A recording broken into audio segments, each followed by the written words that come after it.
நான் பொதுவாக சினிமா பார்க்க மாட்டேன். என்ன வளம் இல்லை இந்த திருநாட்டில்னு சொல்லிட்டு ஒரு பாட்டு கேட்டேன். அது பழைய காலத்தில் பாடின பாட்டுன்னு நினைக்கிறேன். இது 100% உண்மை. தமிழ்நாட்டில் இல்லாத வளங்களே கிடையாது. நீங்கள் இதை பார்த்தீங்கன்னா வாடிப்பட்டி மாதாக்கிய கோயிலுக்கு நேர் பின்புறம் தங்கமலைன்னு ஒரு மலை இருக்குது. அதில் ஆல்ரெடி தங்கம் வெட்டி எடுத்த எச்சங்கள் எல்லாம் இருக்குது. அது அரசாங்கம் எடுத்ததில்ல, தனிநபர் நல்ல உஜார் உள்ள ஒரு இளைஞர் எடுத்திருக்கலாம். அந்த மலையில் பார்த்தீங்கன்னா நீங்கள் எங்கே பார்த்தாலும் இந்த இது கிடைக்கும்.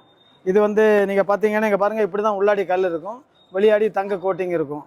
இது அந்த மலை ஃபுல்லாக தங்க மலைன்னு தமிழன் பேர் போட்டிருக்கான். நீங்கள் பார்த்தீங்கன்னா அந்த மலை ஃபுல்லாக இருக்குது.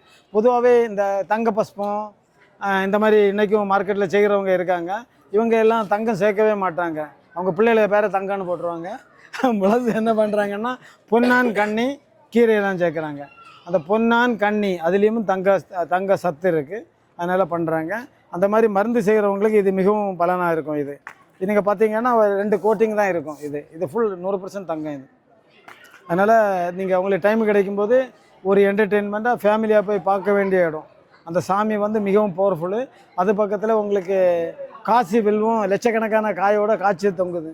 அந்த அற்புத காட்சியும் உங்கள் கண்ணால் பார்க்கலாம். வாடிப்பட்டி மாதா கோயிலுக்கு நேர் பின்புறம் தங்கமலைன்னு சொல்கிற இடத்துல 564 படி ஏறி நீங்கள் போனால் தான் இதை பார்க்க முடியும்.